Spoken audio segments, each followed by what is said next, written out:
considered a friendly partner.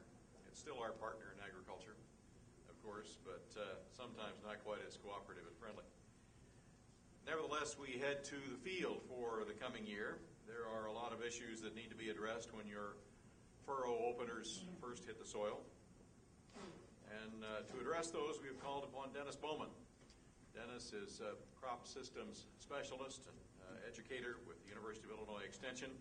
He's been with Extension for more years than he wishes to acknowledge, but it's 32. And starting out with as a farm advisor in Macoupin and then to DeWitt County. A lot of you have intersected with Dennis when you take a pesticide applicator testing session. But more recently, Dennis has been assigned to the state staff of specialists and educators where he works on numerous issues that affect your crop production opportunities both this year and in coming years, and working on a lot of things that you will see in headlines in farm magazines and farm newspapers in coming years. Ladies and gentlemen, please welcome Dennis Bowman.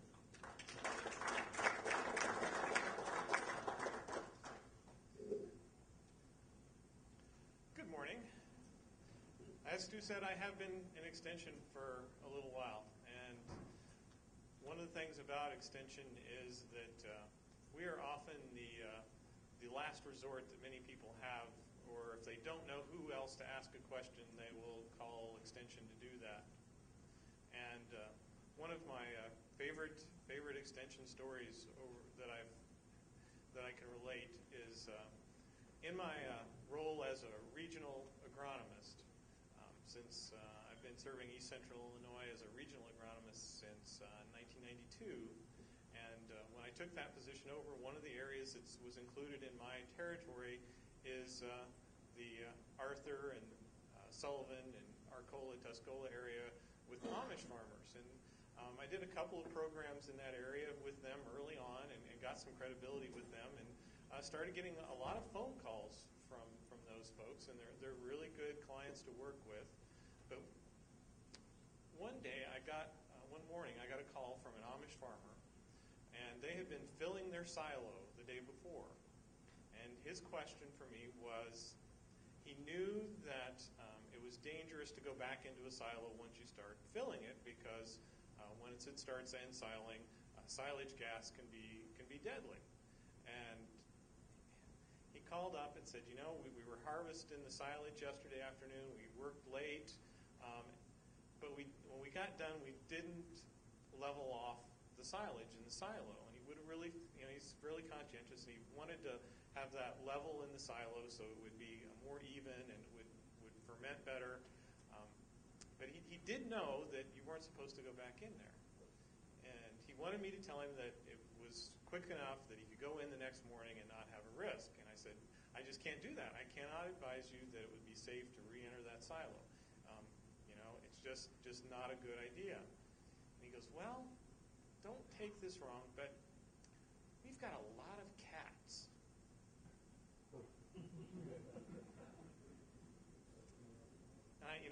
I understand the canary in the coal mine kind of thing here, but really, I just can't, I don't have good data that would back me up saying what are the oxygen requirements of your tomcat versus yourself entering that silo.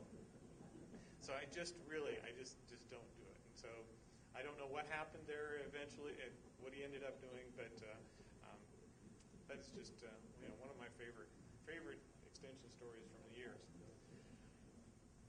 2012 was not one of my favorite years to work with farmers in, but it was challenging and did offer some opportunities to see some things we don't see very often.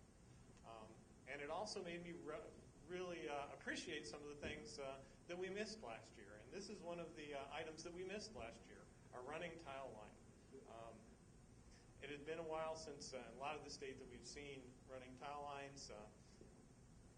In my fortunate commute from Maroa, just north of Decatur, over to Champaign every day, I'd go past on this blacktop between Maroa and Monticello. There's a 2-mile stretch of that blacktop where there is a deep drainage ditch right on the side of the road, which is slick roads and stuff, you got to be a little cautious there because it's deep.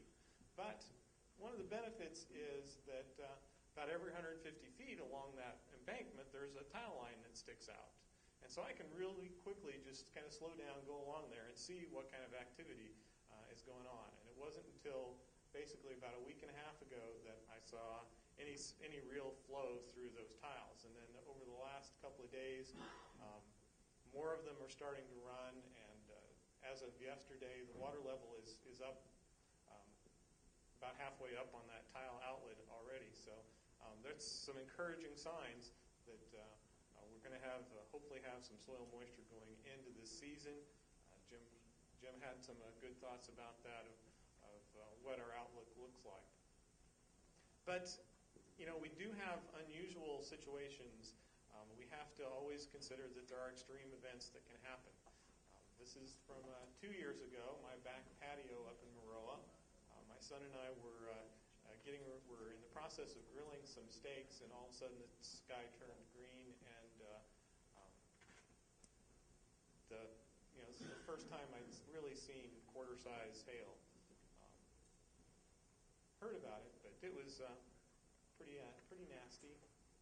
The good thing about this was I really needed a new roof, and I got one.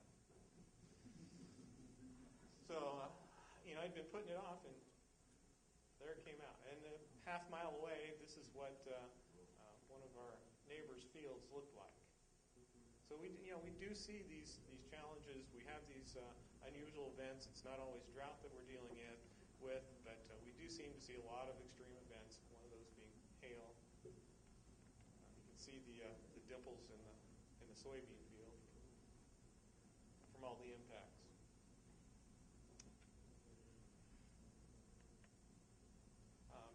This is from flooded areas over in the Mississippi. Another thing about that same stretch of road is it's very flat there east of Maroa, and there are several potholes out there. In 2011, they filled up with water and stayed that way for over a month and a half after the crop was up, and caused some major damage from flooding. So we've had a drought, but we have to keep in mind that that's not a typical pattern for Illinois or for central Illinois, that higher rain events are something we often run into as well. Wet springs are more common than extremely dry springs. One of the dangers of having so much data available is that you can quickly turn data into really messy charts and graphs. And this is the accumulated rainfall from January through December annually for all the years that I've been in Extension. And so it's just kind of a trip down memory lane as you pick one of those lines off the chart there about what happened with the rainfall. You can see kind of the wide range that we can run here in Illinois, from a 30 annual to over 50. So there can be quite a bit difference, and how we get there is probably part of more of the story than where we start and where we end up. Which is one of the things as we look at this coming year. Are we still behind on rainfall? It doesn't really matter to a growing plant. Do we have enough moisture for that crop that day or going into the season? If we've got water standing in the fields, we've got saturated conditions. It doesn't matter if we were behind a week ago. Now we've got as much water as we can handle, and we're more worried about getting rid of it than anything else. This kind of gives us a little better picture of the last 10 years. Jim's talked about this pretty much, but as you look at the departure from normal, and so this is January through December as we go across there, and you can see that really there's only 2 of those years, like Jim said, the 2005 and 2012, that ended up really being below average as we went through the season. We've got 4 years there that, at least for the first part of the growing season, were significantly above the cumulative average, and then another 4 years there that kind of just bounce around close to being average, and kind of which was in Jim's chart there as well. That it's kind of odd that those 4 years that were really consecutive pretty much from 2008 to 2011 early. And dealing with weather extremes for corn production is something that's not new in Illinois. This is something I came across with while we were in the middle of the drought this summer. I was trying to get a handle on how common it is to have high temperatures and low rainfalls and having problems with growing crops in Illinois. And as I was browsing the State Water Survey's data, one of the things that popped up was they recently acquired these weather records from Fort Armstrong, which back in the early 1800s, the new United States government was trying to defend its borders from British and French trappers and traders that were trying to sneak in the back door to the United States and take advantage of our natural resources and economy. And so they wanted to remind everybody where the United States started. So they put out a series of forts on what was then the frontier of the United States. And one of those they established was Fort Armstrong, which is up where the Rock Island Arsenal is now. And one of the things that they were tasked to do was to keep a weather diary. And so there was a soldier there at the fort that was in charge of keeping a weather log. And it happened to start, the first one was in July of 1820. And as I just kind of looked at this, and I was kind of trying to get an idea of how high temperatures were and what kind of rainfall patterns they were having back then. And lo and behold, when I flipped over to the next page, the August diary, there in the margin it says, our garden productions are scarce worth mentioning, owing to the want of rain, our corn did not even reproduce its seed. So dry conditions, droughts in Illinois have been going as long as we've really been growing corn as a crop, and counting on it, it occasionally fails, despite our best efforts. As we look at this season, we have to keep in mind some of the things that are leftovers from last season, things we need to keep in mind. One of those is there are some advantages we can take from this drought year, and that's with our fertilizers. Did we use them all up last season? Can we take advantage of what might be left over? And to try to get a handle on that, we worked with the Council for Best Management Practices and Growmark to put together a testing program where if farmers wanted to have their soil tested, if they go out and sample their soil and send it into the lab, the U of I, through the Council of Best Management Practices, would pay to get the nitrate analysis on that sample. And so we had people send in samples that were 0 to 12 inches deep. If they could pull it, we'd ask for a 12 to 24 inch sample as well. And depending on whether or not you got much rain last fall, pulling a deep soil sample could be a real challenge. I just started a cover crop project, and we were pulling soil samples down to 3 feet, and I tried to pull a couple of those by hand and quickly gave up. And went and talked to the farm staff and found the tractor-mounted soil probe that's hydraulic driven and made the process a lot easier to do, and pulled 250 samples, 1 foot, 2 foot, and 3 feet deep samples for this cover crop project that we're looking at. So looking at these nitrate samples, you can see that there's quite a range of what's was left in the soil out there.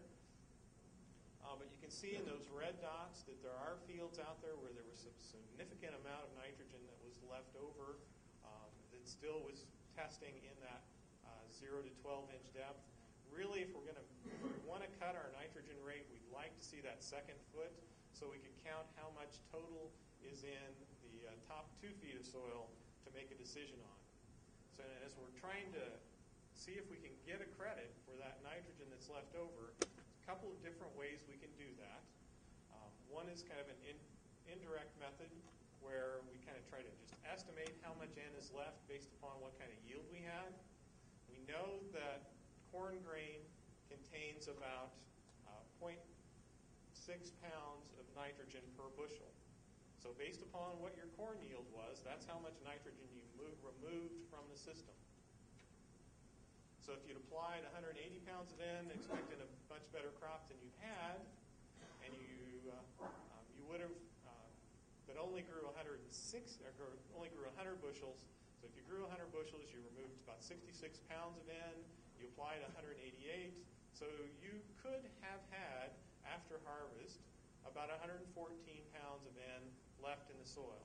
Now, some of that's going to be tied up in residue. Some of that's going to be lost as nitrates lost from the field. So if we just be conservative and say about 50% of that might be available this next growing season, that gives us about a 57-pound N credit that we could use for this crop. Now, another option would be the direct sample, which is what we just talked about. Take a spring nitrate sample down to 24 inches, and any amount that comes in from that that's over 40 can be counted as a direct N credit versus what you're going to apply this year. And then a third approach is just kind of based on an economic model. That currently, for our N rates in general, we're recommending that you use the maximum return to N calculator. The MRTN nitrogen calculator is a multi-state project for a lot of the Corn Belt states. The calculator itself is housed on the website at Iowa State. So if you go on the internet and Google search for MRTN or Iowa State N calculator, it'll take you to the N calculator page, and then you tell it you're in Illinois, so it'll use Illinois data to calculate it. You put in the current price of corn and how much you're going to have to pay for your nitrogen fertilizer, and it will tell you what the optimum nitrogen rate we would recommend for that would be. Yes, sir?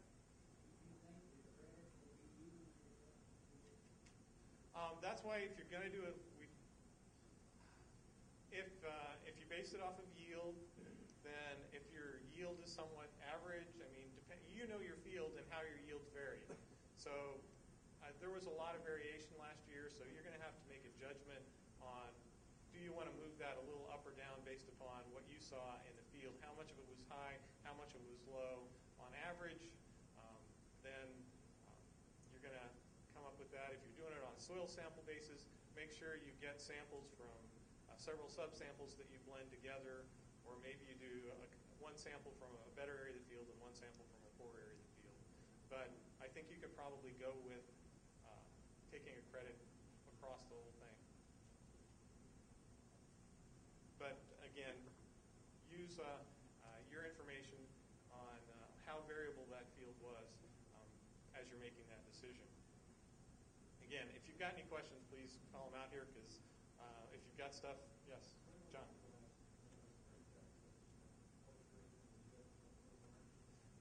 Really, we can start taking those soon. Once we can get back out in the field without causing any damage, because we're running into March now, so we can go ahead and start pulling those samples.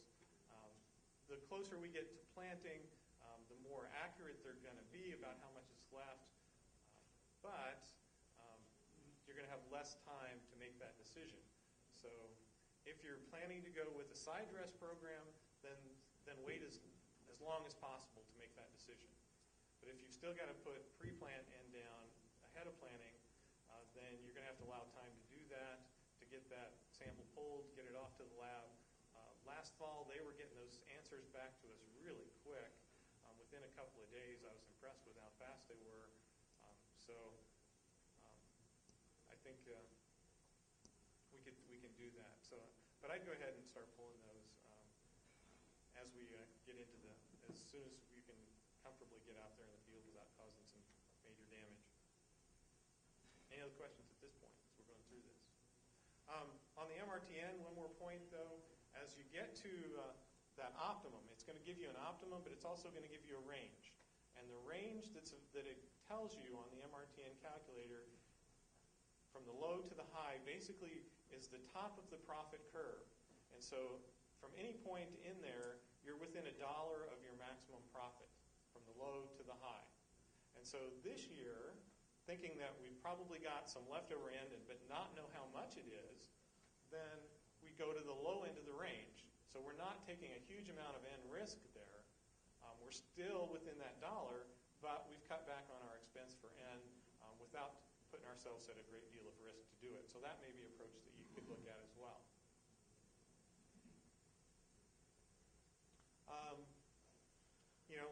Traditionally, most of our N has gone out pre-plant, but in those wet years that we were talking about prior to 2012, there were a lot of failures because of high amounts of water out there in the spring. And we know nitrate is water soluble and can be flushed from the system and be lost. And especially in saturated soil, it's denitrified, goes back into the atmosphere. And this is information from Dr. Peter Scharf, who's a soil fertility expert at the University of Missouri. And he estimated in those years that we'd lost about 2 billion bushels of corn due to nitrogen loss. And so this is 2008 through 2012, showing areas of the Corn Belt that had over 16 inches of rain in April and June. So some big areas there that a lot of Illinois is in those. And he collected a lot of aerial photos that can show the effect of nitrogen deficiencies that can be quite visible if you can get some heights. And so this is some of the information he used to come up with his estimates of how much yield we've lost. And then he had projects in these fields afterwards where he came back and added supplemental nitrogen and saw how much recovery he got from adding nitrogen. He's got very good data showing that you can add additional nitrogen up through tasseling and still get a very good yield response. Now, with in the ag industry, the service industry, the fertilizer dealers, we're seeing a lot more high clearance equipment that's available to us. So this option of getting in late isn't just restricted to a side dress toolbar anymore and getting in there before the corn gets knee high. So the opportunity to go out there with a high clearance machine and apply either a dry product or dribble on some 28 is getting to be much more profitable or practical. One of the caveats to that that he does make a point of saying is that if you're going in with a in-season application, the encapsulated urea is a very good product for a pre-plant program, but the encapsulation is a very slow release, and if you put it out trying to get a response in season, it's just not going to be quickly enough available. So you can use stabilized, but you don't want to use the encapsulated urea formulation during season. Another issue we're looking at with this dry season coming out of 2012 is the risk of some herbicide carryover. As the soil was so dry last year, we count on having soil moisture for microbes in the soil to break down a lot of our soil-applied herbicides. And as dry as it was last year, we did not see that breakdown occur for some products. And so a few of the products that we use that are real close on their recrop restrictions are causing us some concern about, are we going to see damage this last year? We saw it quite a bit in 2012 with that micro drought or flash drought that we ended 2011 in. We didn't get a lot of breakdown of some of our soil-applied herbicides in the fall of 2011, and early on in 2012, when the crop was still looking good, in late May and early June, there were a lot of yellow streaks near headlands and where overlaps where we saw a lot of little spots of some herbicide carryover last year. And we're real concerned about some of that showing up again this year.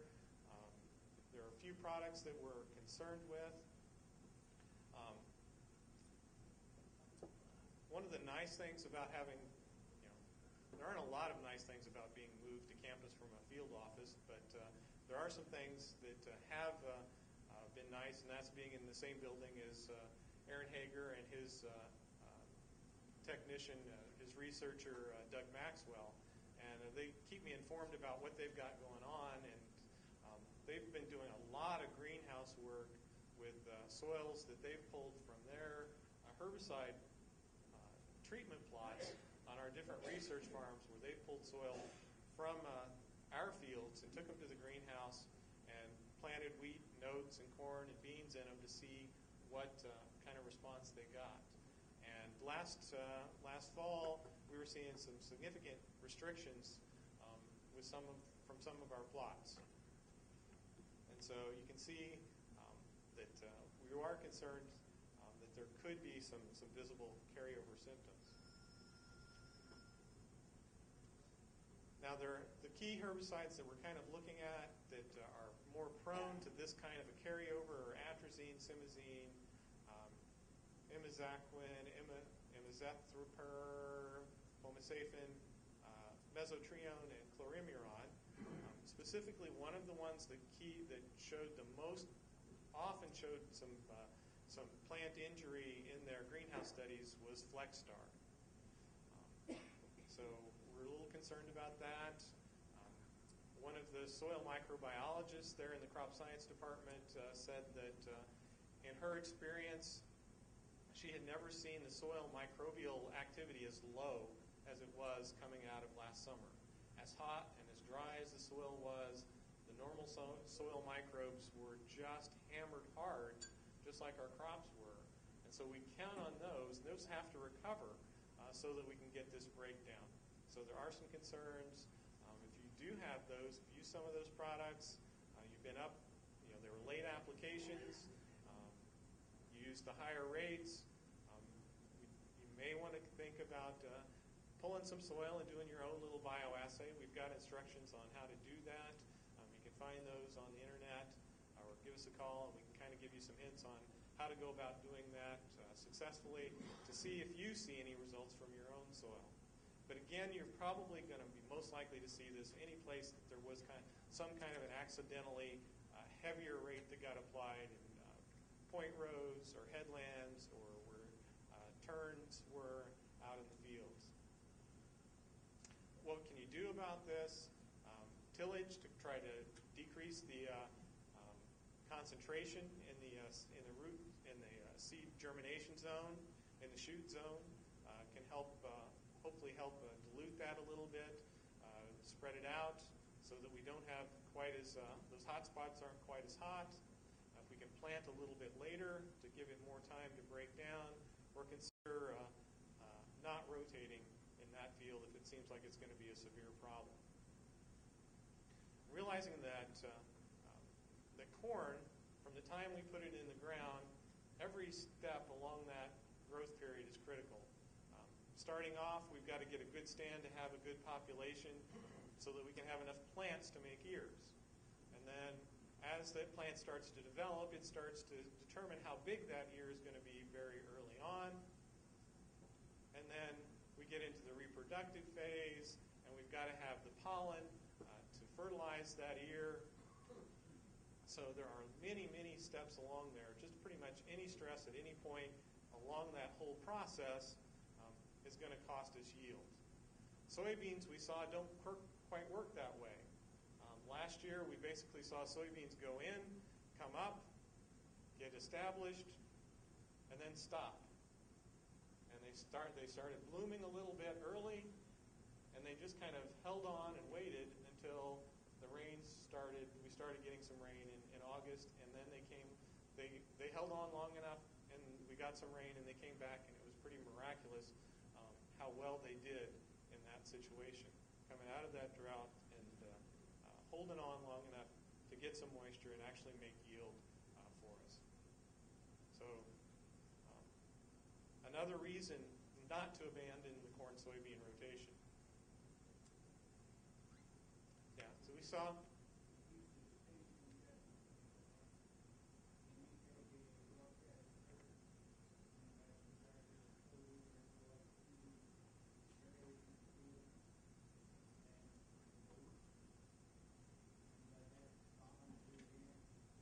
yes, you could do that if you have oats, but oats are a fairly expensive plant right now with all the cover crops that have gone out there. So if you've got access to some oats and want to put out a few little strips of oats out in your field, the problem is there you're not going to get as quick a growth as if you actually brought the soil in, put it in a windowsill, had a spot you knew wasn't treated. That's the key thing with the bioassay is that you don't just want to do a measurement of how good your green thumb is on how well you can grow plants in the windowsill. You need to do kind of a comparison. So you've got to have some soil you know was untreated versus a field situation, and then you can see if they both die, then it's probably not herbicide. It's how well you are at growing things. Which, if my problem, that's what would happen with me.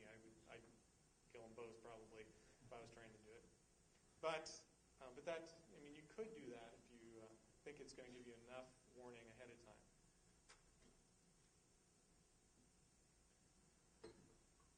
One of the decisions we've got to make is when we can start planting. Probably one of our biggest decisions, and it's something we can agonize over. We saw a really nice spring last year, warm conditions early, dry soil conditions. It was ready to go. And so we went out early. But here's our kind of long-term planting date study at a different for our different research farms, showing fairly level for starting at the end of March, going through the end of May, with our slight decreases there as we're getting later in May. But in 2012,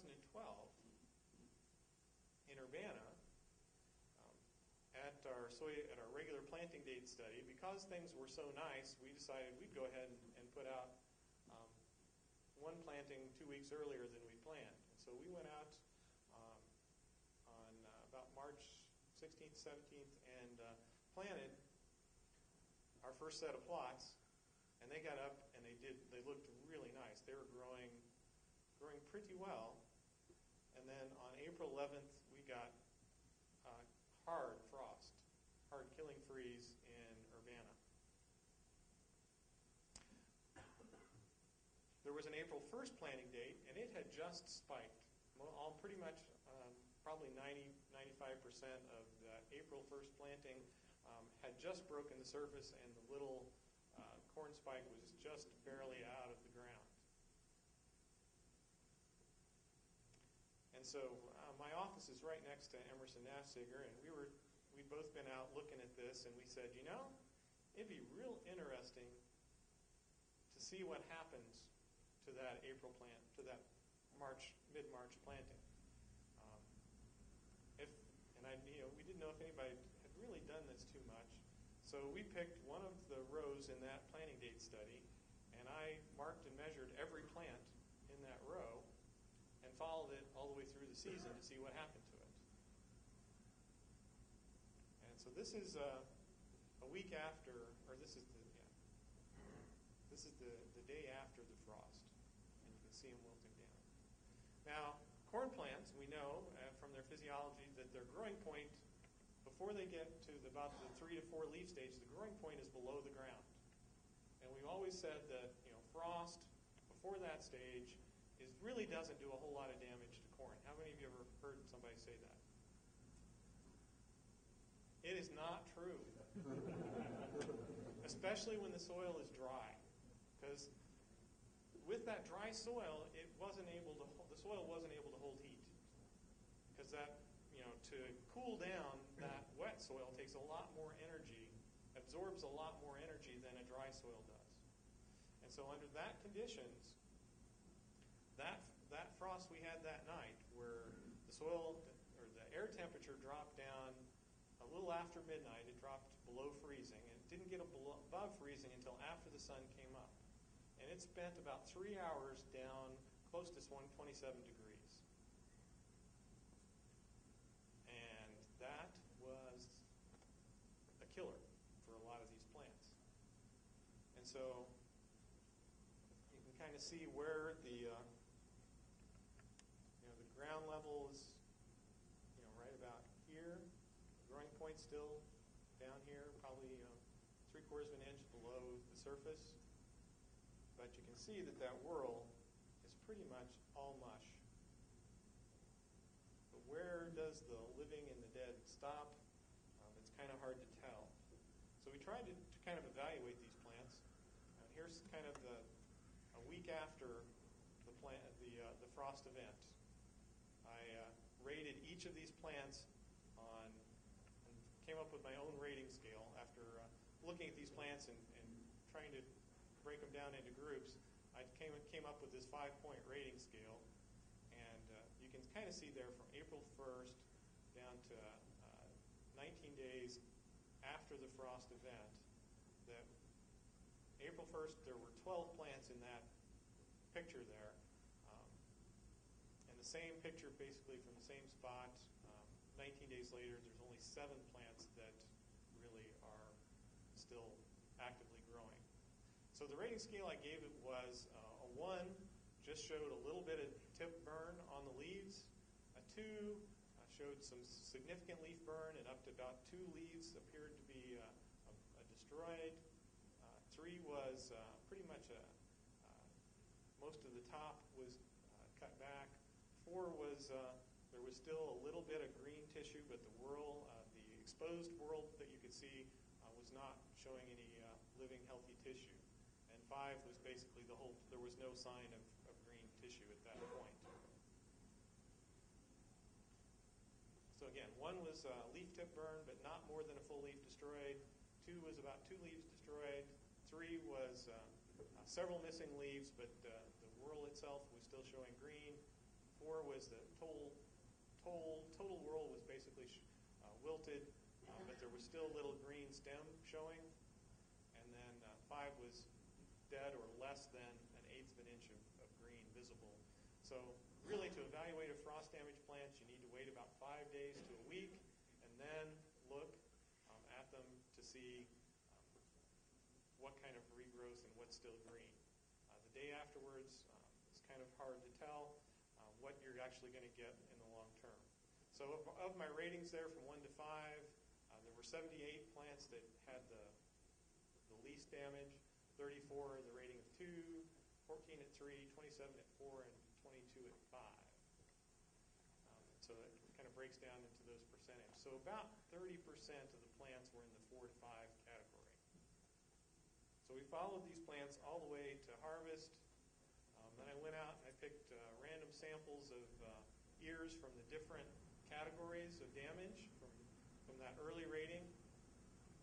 So there's 7 ears from the 1, 2, 3, and 4 damage ratings.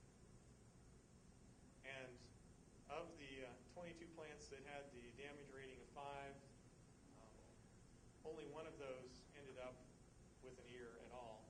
Most of them did not survive at all, but one of them actually came back and had just a nub on it. So you can kind of see the results there. Yield-wise, the number of grams of corn per ear. This is the average per ear from the 1 ratings averaged about 200 grams. 2, 195, 3, 182. So you can see that even with the 3, we're suffering some damage, and 4 severe damage, and 5 really didn't come back. So what you can basically take away from this is that if you've got 4s don't count. They just don't really exist. If you're trying to take a stand count after a frost, probably you wouldn't want to include those in your count. As you're trying to make a replant decision, I guess the good thing is if you're planting in March and have a frost event in April, you still got time to replant without suffering any significant yield loss if you need to do that. But there's some relatively new information on frost for you that you might not have heard before from something I gained out of this last season that I wanted to share with you today. So again, that's how things ended up. That planting date study next to it that just had spiked didn't suffer much yield loss at all. But the subsequent date after that was just a little better on most of the trials. How are we doing on time, Stu? Good? So talk some specific things about this season. Now I'm going to switch to something a little more general. Again, if you've got questions, please throw them out there. I'd be happy to try to answer those for you. Here's just some general thoughts about reducing stress on our crop in general, realizing that farming and growing crops is,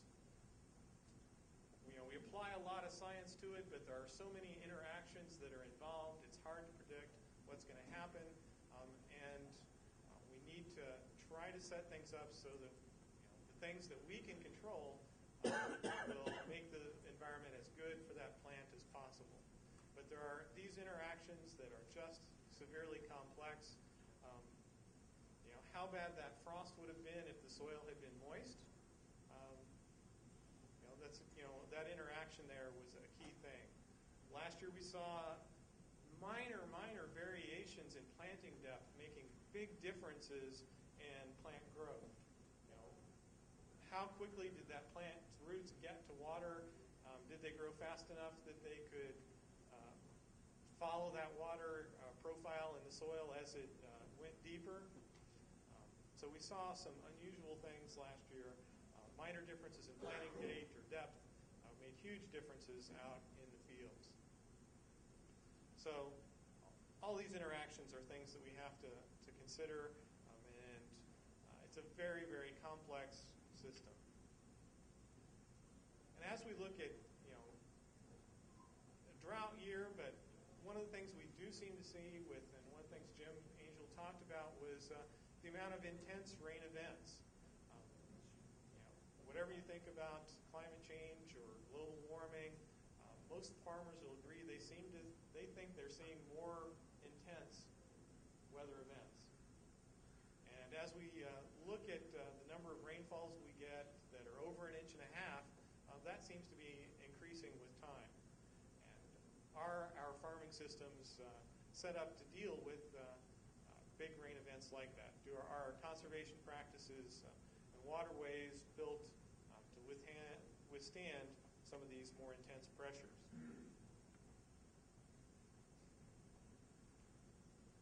With no-till farming, it provides some definite advantages as it relates to soil conservation and labor saving, but its management is something we do need to concentrate on to keep those yields up and no-till systems.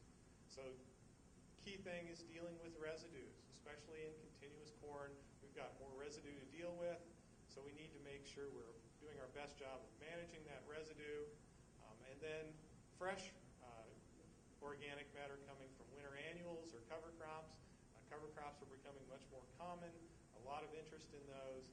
So we need to make sure we kill off the winter annuals so they're not competing with our crop, that we're controlling those cover crops in a timely fashion so that they're also not interfering with our crop, making sure we deal with the residue with trash cleaners. And one of the key things that we have to always consider, we get in a hurry in the spring, we get concerned about getting everything done, and when soils are a little damp and we feel like we want to go ahead and get started, but in our heart we kind of feel like we're pushing it, we need to back off from those situations, because when you go into a field and things are just a little wet, that is when a lot of extra little problems can happen. Things like sidewall compaction and the mohawk corn root syndrome, where you get this fan shape of roots only growing in the seed furrow because it's not growing into the side soil. Making sure we try to avoid making things any worse, keeping down compaction problems, minimizing our trips, keeping the heaviest equipment off there, buying the biggest grain cart available just because it's a good deal at the Farm Progress Show, may be something that we want to reconsider. Economically, a lot of folks have really looked at continuous corn. I do want to just point out that Gary Schnitke's got some really good data that shows the profitability, not necessarily just looking at yields, but the profitability of a corn-soybean rotation still, based on his numbers for this coming year, is better than continuous corn. When you take into account yield penalty for second-year corn, cost savings on inputs for soybeans, that profit-wise, the corn-soybean rotation is still really good. But if you're in continuous corn, that residue is something that really can cause us some problems, and again, can be a source of some problems for us. Managing nitrogen is a key expensive input. We know that the least efficient time to put it on is in the fall. It's very practical for us to do that. We know we've got that done, but again, we know that it is not the most efficient way to put it on. It's just a very practical program for us. So a lot of emphasis this last year on trying to get farmers to adopt a split application, to not put it all on in the fall, and consider a multiple application approach for nitrogen. And if you're interested in doing that, two things. I mentioned the MRTN calculator a minute ago. I've got a smartphone app for Android and for Apple that gives you the MRTN calculator in your pocket, and it also does split rates. So it'll help you figure out if you want to put on 50% pre-plant and 50%, 10% with starter, and then 40% as a post-emergence. You can plug those numbers in, specify the sources and the prices, and it'll give you a comparison of cost between single application and split applications and help you figure out and evaluate is that something you want to do. So that'll as a tool that you can use. If you want to get the apps, the Android apps are available on my website at the Crop Sciences Research and Education Center and U of I of Extension. The Apple app is available in the Apple App Store, and but it is a both iPhone and iPad app. So if you're looking at it for an iPad, when you search for an app on iPad, it generally only shows you the iPad-only apps first, and you have to tell it you want to look at the others as well. So if it doesn't show up, click on the iPhone button, and it should be there. If the side dress makes you nervous, including that starter, especially with early planting dates, starter does make a lot of sense for most of us to use some N as a starter. Wrapping things up. Realizing that, back to that spaghetti chart that I had up there early on, normal is that things are going to be unpredictable, and there's going to be unusual things that happen. And realize that weather stress magnifies any other stress that crop is going under. A lot of the things we do, we kind of think that they're kind of additive, but you just add on stress. But weather really multiplies things. It's a factor of 2 or 3 or 4. When weather is against you, everything else seems to just all of a sudden, those minor differences show up as major end results. So trying to identify and manage some of those yield-limiting factors can help us avoid stress on our crop. I heard this, Bob Nielsen put throughout this quote last year, and I just thought it was kind of an interesting way to look at the year. A normal cropping season is one that involves an unpredictable number of unpredictable extreme weather events, each occurring unpredictably with unpredictable severity. So, again, art versus science sometimes is what we've got to deal with. So thanks for your attention. Any last questions?